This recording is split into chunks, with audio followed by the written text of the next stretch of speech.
Welcome to a new edition of the Neon Jazz interview series with Sweden-based jazz guitarist, composer, and club owner Homero Alvarez.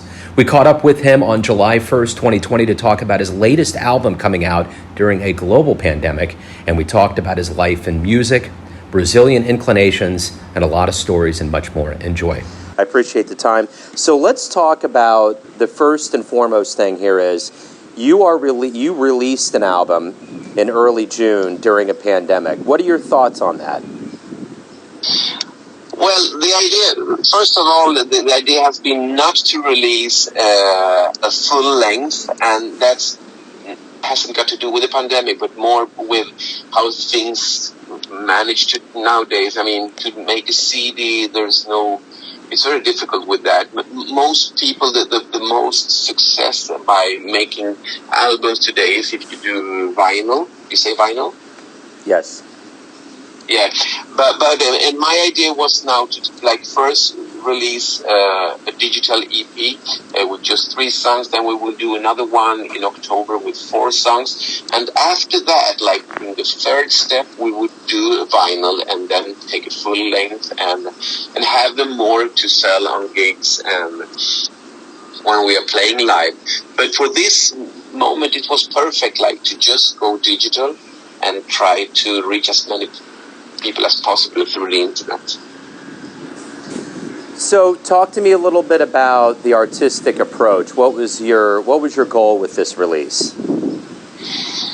Well, the idea is I've been working very much with Brazilian music, very much samba jazz, bossa nova, baião, different Brazilian styles. I have lots of Brazilian friends, and in Stockholm I have been finding a way through playing very much Brazilian music here. I mean, being one of the Brazilian playing guitar players in Stockholm. So that has been my spot where I move basically together with the jazz music, And I had a band for 15 years called Latin the Mood, with who we made 3 CDs, and struggling with that with the personal music, my own music with Brazilian rhythms. And now and parallel with that, I also was doing a lot of music for theater, television, TV, and doing music that was only being used for certain programs. And now I wanted to mix those 2 things together, trying to use old music that I liked, different themes for different theater plays and so on, together with new music of my own, and doing a melting pot of everything. Not only Brazilian rhythms, but also we will, in the new release we will have soon, we will also have rhythms from Colombia and other stuff. So it's interesting you mentioned bringing that Brazilian flavor to Sweden. I know in the States there tends to be specific flavors of jazz that are really welcome. In Sweden, is that one of the reasons why you went to Sweden, or kind of what was the reasons? No. I came to Sweden as a little kid. I was just 6 years old.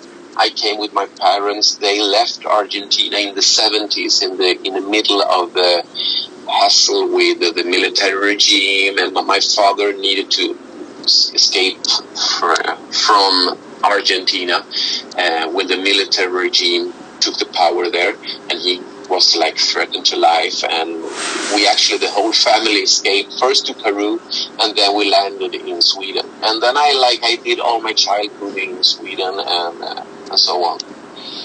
So talk to me about your childhood. What was it, being in Argentina? Talk to me a little bit about getting your roots in jazz and how things started for you. Yeah, I should say I'm grown up in an artistic family. My father was an actor. That the reason that he needed to escape from Argentina was that he was part in 2 independent political movies criticizing the regime, and then a lot of people from the movies started to disappear, got killed, and so on. So when we came to Sweden, my father started a theater group, and my 2 older brothers were working in this theater, and it was very much theater in my family, and I just choose to. I wanted to have another direction, I think, as a kid, and I chose music. But I started like making music for my father's theater, and that led me then to study music, to go in and started to study music, and then I reached like the jazz and other styles too. The Brazilian music came to me much later. I think I was maybe 25, 30 years old when I found it, and then I think it had to do a little bit with the loss of identity of myself, being Latin American in Sweden, and the main jazz, the average jazz that the Swedes were listening to. Okay, no, but I think maybe the point with the Brazilian music, it was the first time that I found something for myself that had some connections with my family. It had South American vibes. It had things that my parents had been listening to when I was a kid. And I just loved it, and started from 25 years old, I started to seriously get into it. And the more I played, the more in contact I came with Brazilian people, Brazilian musicians here, and so on. What do you love the most about being a musician? Wow, it's a big question. I think it's a way of life almost. I many times separate my part as a musician and the part as a composer, and at the same time they go together now. But it's extremely creative. I don't know. It's my major feed, you say. It's difficult to explain, but it's what I do all the time. I mean, everything from playing to composing things and having those projects I have. It's a complete need. I think I could never be without it, of course. You know, the one thing that I've always done over the years when I've interviewed musicians is ask how well they believe jazz is doing in their particular country or region. And I don't ever have to do that again, because the amount of gigs and projects that have been canceled because of the coronavirus since early to mid-March has been huge. So talk to me a little bit about how many gigs you've lost and how this has affected you. Well, this I don't know if you saw, as I mailed you also, I also run a jazz club here in Stockholm. That might be maybe the second biggest here. And that's been going on for 6 years, and we have like different bands every Thursday. And so, I mean, both my personal gigs and also everything, as in every place, has gone down, and it's been like a big, vacuum, a big emptiness. We haven't got the same quarantine as many other countries where everybody really needs to be home. We are allowed to be out here. We are allowed to move in much more, but still, everyththere that has been playing in front of audiences is prohibited. Our upper level is there is not possible to be more than 50 people in a room, or less than 40. It needs to be 49, and there is no club, there is no concerts around that. No. But yeah, I've been losing a lot of different gigs since March. Absolutely. So when we do return, full on with musicians and audience, what do you hope we realize, or what do you hope we get from this absence of live music? The first thing we have, I have just now, from September, I will start booking again. So we are planning here in Stockholm that in September things might look better. As I was saying to you before, thinking of that we are just now reaching 17.5 0.2% of people with antibodies. There are some idea that things will be better from September.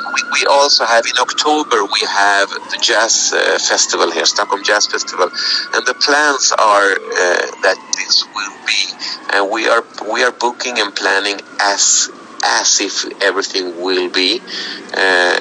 This group, Homero Alvarez Septet, will be playing in the Stockholm Jazz Festival too. And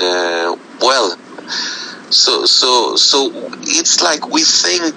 The idea is that things will go back, not completely to normal, because we still have this limit of maximum of 50 people. So there will be a big space between people. In some way, I don't know really exactly how it will be managed. And they will also try to take a higher fee in the entrance to where there will be live venues. So it will be like a little more exclusive, less people paying maybe a little more. I think that's the way it will go. But I think people probably are willing to do that. The thing I find interesting about what you've done in Sweden, and I'm envious, to be honest, is that since you haven't shut everything down, you haven't put people through such a shock. Because as you can already guess, in America, not only do we have a pandemic and the fear of another wave, we have racial upheaval, we have so much going on in this country right now, and all of the musicians here in America specifically are literally like have no idea when this is going to pick back up. Like when I talk to you and even other people, you know, in Finland and other places around Europe, there's a more clear path to when you will start back up, and there's no way. Like, I will tell you what we've done here in Kansas City, for instance. We have drive-in movies, and Bobby Watson is going to have one here in a few weeks, and it's a quite inventive idea, and it's going to get people out. But as far as like clubs, like you say, and having a plan, that is just something that I don't think anybody's even looking for until next year. Like, our whole thing right now, like you're talking about 17.2% antibodies, which is biology, which comforts me. We're talking like scientific intervention with a vaccine. So there's a vastly different notion, and I think it goes into the philosophy that governments have on how they're going to run their countries and the execution of what's gone on. And I think that's the difference between what's happened here in the States versus around the world. Yeah, it's really difficult. I have contact with my parents. My whole family went back to Argentina. So my parents and my brothers nowadays, since 20 years back, they're living in Buenos Aires, Argentina. And when I speak to them, they have a situation quite similar to yours. I mean, fully quarantine. And my girlfriend is from Poland, and they have a complete lockdown. There seems to be some kind of opening now, but I think many countries are like waiting for the vaccine to the end of the year, and that means being closed down a half year more. I really can't even imagine what that frustration means. I guess we are lucky, but we don't know either, no? It seems like we are one of the most infected cities in the world, Stockholm. Our country is the fifth country with most death numbers per million. I think Belgium is number 1 and England number 2 and so on. We are number 5 or 6. But still, maybe this is a small country. Still, it feels we don't have this panic. It feels like they are trying to say that the vast majority of the death is people over 85 years. Yeah. There has been there has been great mistakes here in Sweden with the treatment of older people. It has very much to do with how they have been treated. Like for a senior person of 85, 90 years old could have like 20 people helping her every week, you know, and it's too much people going through her bedroom or her space, and then they are in a big risk of getting infected, and that's what's happened. Yeah. And the same people working with one are going around to the other one. So it's been some people infecting many older. So there has been a lot of mistakes here with this. But at the same time, this is the only choice we have. Being here, you have like to maybe accept, I don't know. I try to be humble about it, and just maybe we're lucky that we are here, as you say. But I don't know. Well, yeah, I think this is the thing. It's a global unifier. I don't think anybody's in one particular boat versus the next. I guess, I'm kind of a restless soul. So I've been, even though we've been on lockdown, I've been getting in the car. We have the latitude here in Kansas City to kind of go and see nature and go to places. Like right now, for instance, I'm in an open air park with a fountain, and there's activity going on, and we're all wearing masks. That's been a mandate from the mayor of Kansas City. So things have opened back up, and I don't think people want to go back, and I don't think that we can handle going back into lockdown, to be quite honest with you. But I think we're just looking at how we're going to move forward, and that's the most interesting part of this. So it's we just got to be hopeful, and I think that's the key to all of this since it began, is that it's all life after all. So. But do you have like friends that have been infected, or do you have people around you that had corona? No, you know what, man? That's the weird thing about this. I don't know anybody. Okay, I will tell you this. I have interviewed a lot of jazz musicians since this began. It's been something that I've been really wanting to do. Jazz musicians already are very raw, open people, and I've been really trying to get out to capture these voices during this very peculiar time on the planet. And I didn't talk to someone that actually had the virus until almost 2.5 months into this. And when he got it on a flight from New York to Paris on the 5th of March. When he came home, he went into quarantine for 14 days. He did not infect his wife or daughter, and he does not know if he has antibodies to it. That is the only real valid. Now, there's one other person that my wife knows here locally that got it, like, when the pandemic really started here, and she went into quarantine and came out, but not very many people. I read all these stats and I read all of these things. I did actually have to go to the emergency room towards late March, and when I did, I asked the ER doc. I just cut my finger and had to get stitches. I asked him about the pandemic, and he said the only thing that we have to worry about is the folks that are over 65. Those of us that are younger may have it, we don't know it, or we're not going to get infected the way they will. It's really about the older folks in the world. Yeah, it's true.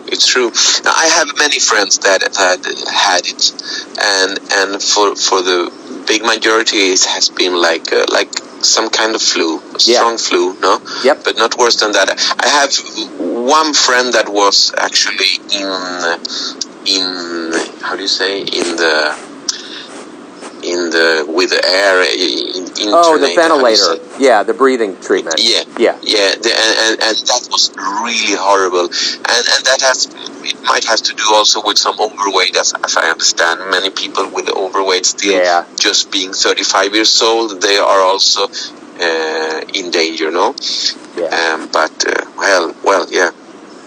So I don't know. I think I have the idea that if I get it, it shouldn't be that dangerous. I think I could manage it. But of course, you can never know. You can be unlucky and have something behind that kills you. I don't know. Well, I think that's the thing. You just don't know. You don't know how it's going to infect and what it's going to do to certain people. I do know that the risk has been older folks, but I also do know that there's enough people that their health isn't good, with weight and diabetes and smoking and just diet, those things, so there's a lot of factors that go into it, I think, but so one way or another we'll navigate through it. But I do have one more question before we depart. My question to you is this: everyone has an idea or a notion of who they think you are. Those that work for you in the club, fellow musicians, fans, family members, but you're the one living your life. Who do you think you are? I think, who do I think I am? I think I'm a quite positive, productive man, and I like to do stuff. I like to fulfill my goals in some way, without doing. I mean, it sounds so big sometimes. No, but I like maybe I like more the journey than the goal. I like to produce stuff. That's what I like to do, and to see things positively. That too. How does that sound? That's great. That's great. I love that. That's a wonderful answer. Hey man, thank you again. I really there's always a special spot when those that find out about the show reach out and we have a chance to talk and experience new music. That's really what we're trying to do here at Neon Jazz, is expose the world to all kinds of musicians from around the world, both from, Yeah, it sounds great, and I like the way that you now also we're talking about this pandemic and not only the music, but from the musical perspective. I love it. Thanks for listening and tuning in to another Neon Jazz interview, where we give you a bit of insight into the finest cats in Brazil, Sweden, America, and spots all over the world, giving fans all that jazz. And thanks to Homero for his time, music, and stories. If you want to hear more interviews, go to Famous Interviews with Joe Domino in the iTunes Store. Visit neonjazz at youtube.com, and for everything Neon Jazz all the time, go to the neonjazz.blogspot.com. Until next time, enjoy the jazz, my friends.